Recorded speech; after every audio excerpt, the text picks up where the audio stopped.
نستعينه ونستغفره ونؤمن به ونتوكل عليه ونعوذ بالله من شرور أنفسنا ومن سيئات أعمالنا من يهده الله فلا مضل له ومن يضلله فلا هادي له نشهد أن لا إله إلا الله وحده لا شريك له ونشهد أن محمدًا عبده ورسوله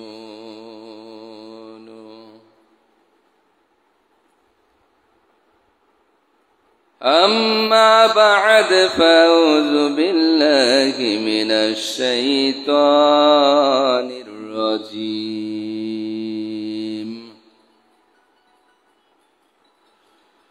بسم الله الرحمن الرحيم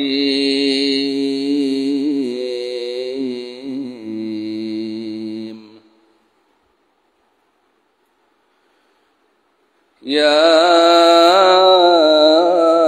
أيها الذين آمنوا اتقوا الله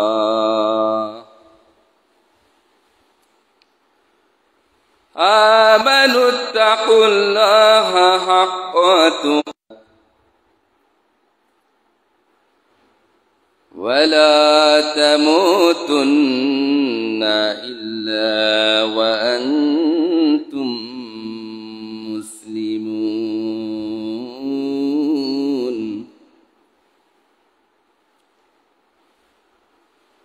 عن أبي هريرة رضي الله عنه قال رسول الله صلى الله عليه وسلم الدنيا زيفة وطالبها كلاه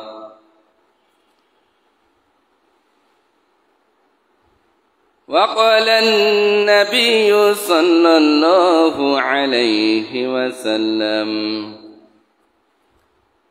الدنيا سجن المؤمن وجنة الكافر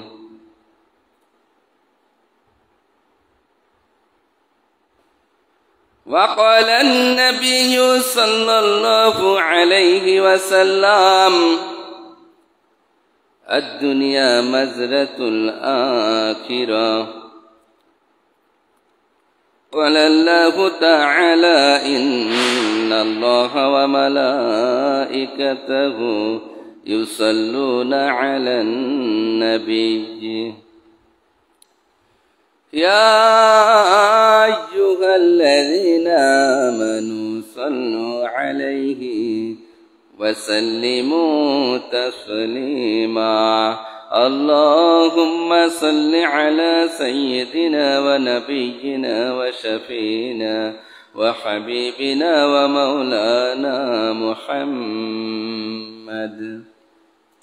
صلى الله عليه وعلى آله وأصحابه وبارك وسلم اللهم صل على سيدنا ونبينا وشفينا وحبيبنا ومولانا محمد صلى الله عليه وعلى آله وأصحابه وبارك وسلم الحمد لله শুকরিয়া আদায় করতেছি সেই মহান রব্বুল আলামিনের দরবারে যে রব্বুল আলামিন আপনাকে আমাকে ভালোবেসে মহিলা ওয়াজ মাহফিল ও হালকায়ে জিকির মজলিসে আশা বসার সুযোগ করে দিয়েছেন। শুকরিয়াতান সবাই বলি আলহামদুলিল্লাহ।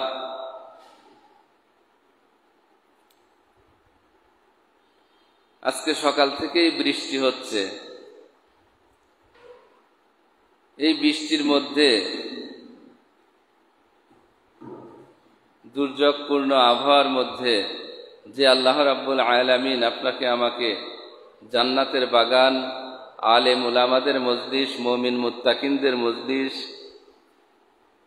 আশিকিন জাকিরিনদের মজলিস, গুনাহ মাফের মজলিসের মধ্যে আশা বসার সুযোগ করে দিয়েছেন,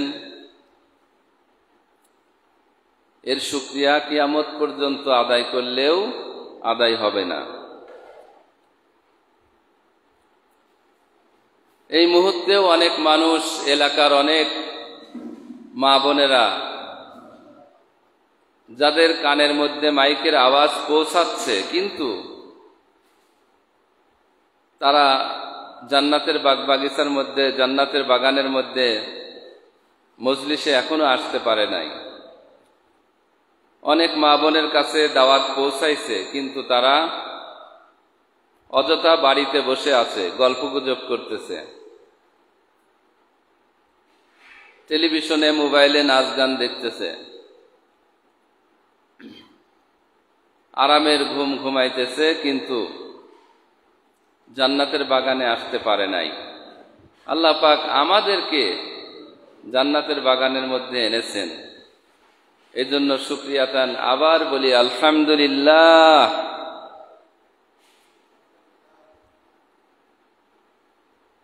লা ইন শাকারতুম লা আযীদান্নাকুম ওয়া লা ইন কাফারতুম ইন্না আযাবী লাশাদীদ। নিয়ামত পাওয়ার পরে যদি কেউ নিয়ামতের শুকরিয়া আদায় করে, আল্লাহ রাব্বুল আলামিন তার নিয়ামত বাড়িয়ে দেয়। বলুন সুবহানাল্লাহ। আর নিয়ামত পাওয়ার পরে যে শুকরিয়া আদায় করলো না, তার নিয়ামত তো বাড়ায় দেওয়া হবেই না, বরঞ্চ কঠিন আযাব তার উপরে চাপায় দেওয়া হবে। নাউযুবিল্লাহ।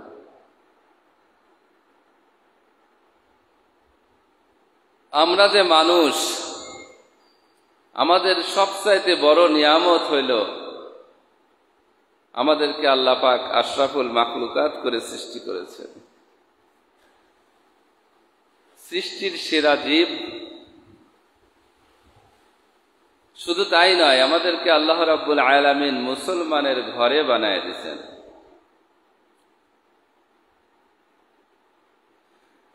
যাই হোক, আপনাদের খেদমতে আলোচনা করব কিছু সময়, আপনারা একটু দিলের কান দিয়ে শুনবেন। আল্লাহ রাব্বুল আলামিন যেন আমাকে আলোচনা করা এবং আপনাদেরকে শোনার তৌফিক দান করেন। আমি কুরআনুল কারীমের সূরা 3 নম্বর সূরা আলে ইমরানের 102 নম্বর আয়াতে কারিমা তেলাওয়াত করেছি। নবীজির অসংখ্য হাদিস থেকে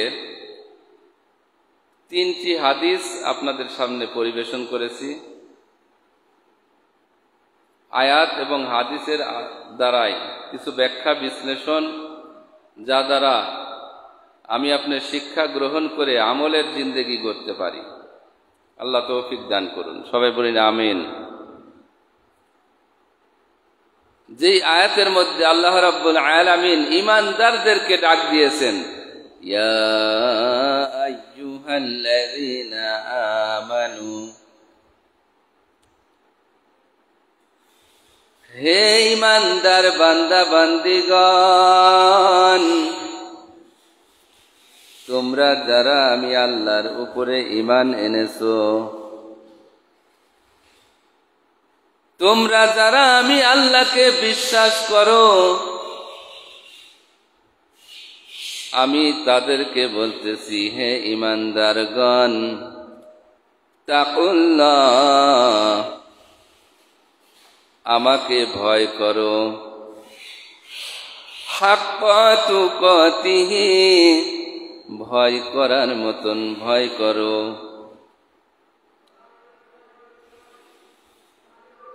ভয় করার মতন ভয় করো। ওয়ালা তামুতুন ইল্লা ওয়া আনতুম মুসলিমুন।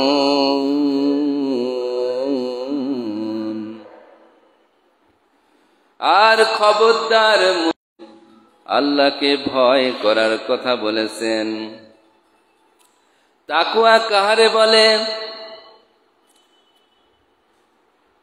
তাকওয়া শব্দের আরবি ভাষায় তাকওয়া শব্দের অর্থ হলো বেঁচে থাকা। গজব থেকে তোমরা বিরত থাকো, বেঁচে থাকো। আল্লাহর আযাব ও গজব থেকে বেঁচে থাকতে হলে আল্লাহকে ভয় করতে হবে। আল্লাহকে ভয় না করলে আল্লাহর আযাব ও গজব থেকে বেঁচে থাকা যাবে না। মুফাসসিরিনে ইকরাম বলেছেন, আল্লাহর আযাব ও গজব থেকে বেঁচে থাকার তিনটা পদ্ধতি। প্রথম নম্বর হলো সবচাইতে নিম্ন স্তর। সবচাইতে নিম্ন স্তর হলো শিরিক এবং কুফর থেকে বেঁচে থাকা। শিরিক এবং কুফর থেকে বেঁচে থাকা। দুই নম্বর স্তর হইল আল্লাহর হুকুম আকাম, যা করতে আদেশ করেছেন, যা করতে নিষেধ করেছেন, আল্লাহর আদেশ এবং নিষেধ পুঙ্খানুপুঙ্খানুভাবে মেনে নিয়ে চলা, অর্থাৎ আল্লাহর হুকুম আহকাম অনুযায়ী জিন্দেগি গড়া। এইটা হলো তাকওয়ার দুই নম্বর স্তর। তাকওয়ার তিন নম্বর স্তর হইল মুসলমান জন্ম থেকে বুদ্ধি হওয়ার পর থেকে মৃত্যুর আগ পর্যন্ত, আগ মুহূর্ত পর্যন্ত মুসলমান এমন ভাবে চলবে যা করলে আল্লাহ আল্লাহর হাবিব দুইজন রাজি হবে, সেই কাজ মুসলমান করবে। যেই কাজ করলে আল্লাহ বেজার, আল্লাহর হাবিব বেজার, সেই কাজ মুসলমান কোনোদিন করবে না। অর্থাৎ প্রথমটা হইল শিরিক এবং কুফর থেকে বেঁচে থাকবে। দুই নম্বর স্তর হইল আল্লাহ আল্লাহর রাসূল সাল্লাল্লাহু আলাইহি ওয়াসাল্লামের আদেশ, অর্থাৎ আমাদের যা ফরজ করা হয়েছে ফরজ ইবাদতগুলি করবে, সুন্নত ইবাদতগুলি করবে, মুস্তাহাবগুলি নফলগুলি তেমন গুরুত্ব যদি নাও দেয়, ফরজ ওয়াজিব এবং সুন্নতে মুআক্কাদার আমল যারা করবে, যারা হারাম থেকে বেঁচে থাকবে এবং মাকরুহ তাহরিমা থেকে বেঁচে থাকবে, তারা দ্বিতীয় স্তরের মানুষ। তিন নম্বর স্তর হইল আল্লাহর ওলি আউলিয়ার স্তর। তারা আল্লাহকে বেজার কোনো সময় করতে রাজি না। আল্লাহ বেজার, আল্লাহর হাবিব বেজার হবে এমন কাজ তারা কোশ্চিন কালেও করবে না। তারা সর্বদা এমন কাজ করবে যেই কাজ করলে আমার আল্লাহ রাজি থাকবে, যেই কাজ করলে আল্লাহর হাবিব রাজি খুশি থাকবে। এই জন্য তাকওয়া অর্জন করতে হবে। তাকওয়া, আল্লাহকে ভয় করতে হবে। আল্লাহকে ভয় যারা করবে তারা দুনিয়াতেও কামিয়াব, আখিরাতেও কামিয়াব। আল্লাহ রাব্বুল আলামিন সূরা মারইয়ামের 63 নম্বর আয়াতের মধ্যে বলেন, তিলকাল জান্নাতুল্লাতী নুরিসু মিন ইবাদিনা মান কানা তাকিয়া। ওই জান্নাতের উত্তরাধিকারী এমন বান্দা বান্দিকে করা হবে যার মধ্যে তাকওয়া পাওয়া যাবে, যার মধ্যে তাকওয়া পাওয়া যাবে, যার মধ্যে তাকওয়ার এই মহা দৌলতটা পাওয়া যাবে, সে ওয়ারিস সূত্রে অটোমেটিকলি জান্নাতের মালিক হইয়া যাইবে। সুবহানাল্লাহ। তাকওয়া খুব দামি জিনিস। আজকে যদিও আমার তাকওয়া এই বিষয়ে আলোচনার বিষয়বস্তু নয়, তারপরেও মা বোনদেরকে বলবো, ও মা বোনেরা, আল্লাহ যে কাজ করলে রাজি থাকবে, খুশি থাকবে, তেমন কাজ আমি আপনি করব। যেই কাজ করলে আল্লাহ বেজার, আল্লাহর হাবিব বেজার, এমন কাজ আমরা করব না। এই স্তরটা হইল ওলিদের স্তর। আল্লাহ রাব্বুল আলামিন কুরআনুল কারীমের মধ্যে বলেন, আলা ইন্নাল আউলিয়া, যারা আল্লাহর বন্ধু, নিশ্চয় নিশ্চয় যারা আল্লাহর বন্ধু, হাসরের মাঠের ভয়াবহ আযাবের মধ্যে সে হাসরের মাঠে যখন উঠবে, ওই আসমানের সূর্যটা 1 হাত বা 1.5 হাত উপর করিয়া ছাড়িয়া দেওয়া হবে। সূর্যের তাপে মাথা মগজগুলি টকবক করিয়া উতলাইতে থাকবে। মাথার মগজগুলি উতলাইতে উতলাইতে বেয়ে বেয়ে মাটিতে পড়বে, নাক দিয়া কপাল দিয়া বেয়ে বেয়ে শরীর থেকে বের হয়ে যাবে। ওই সূর্যের তাপে মাটিগুলো পুড়ে তামা হয়ে যাবে। কিয়ামতের ময়দান হবে তামার জমিন। কেন লোহার জমিন হবে না? কেন সোনার জমিন হবে না? কেন রূপার জমিন হবে না? কেন তামার জমিন হবে? কারণ সোনা লোহা যা কিছু আছে না কেন, এক জায়গায় যদি আগুন লাগে, যেই জায়গায় আগুন লাগবে তামা লোহা সোনা এইগুলি, সেই জায়গা শুধু পুড়ে লাল হবে, অন্য জায়গা তেমন গরম হবে না। কিন্তু তামা এমন একটা ধাতু, তামার এক কোণা যদি গরম হয়, পুরা তামাটা একবারে সমান গরম হইয়া পুড়িয়া যায়। তামার জমিন এই জন্য বলা হয়েছে, পুরা জমিনটা তামার হওয়ার কারণে সব পুরা জমিনে মানুষ পাও রাখতে পারবে না। পুরা জমিনটা তামার জমিন, গরম উত্তপ্ত জমিন হইবে। আল্লাহু আকবার, আল্লাহু আকবার। ওই হাসরের মাঠেও কোনো ভয় থাকবে না। মিজানের দাড়ি পাল্লার সামনেও কোনো ভয় থাকবে না। পুলসিরাতেও ভয় নাই। কিয়ামতের ময়দানে কোথাও কোনো ভয় নাই। ওয়ালা হুম ইয়াহজানুন, এবং কোনো চিন্তাও নাই। যারা আল্লাহর ওলি, তাদের কোনো ভয় নাই, তাদের কোনো চিন্তা নাই, পেরেশানি নাই। ওরা সব সময় হাসি খুশি থাকবে, তাদের কোনো ভয় স্পর্শ করতে পারবে না। আল্লাহর ওলি যারা হইতে চাও, তাদের ওই 2টা গুণ লাগবে। আল্লাহ রাব্বুল আলামিন বলেন, আল্লাযীনা আমানু ওয়া কানু ইয়াত্তাকুন। 1 নম্বরে হলো ঈমান, 2 নম্বরে হলো তাকওয়া। এই জন্য তাকওয়া অর্জন করতে হবে। তাকওয়া খুব দামি জিনিস। আল্লাহর ভয় যার মধ্যে আছে, সে অত্যন্ত দামি মানুষ।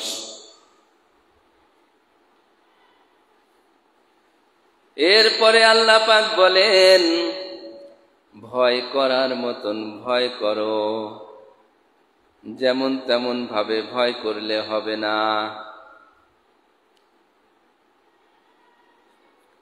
2 নম্বরে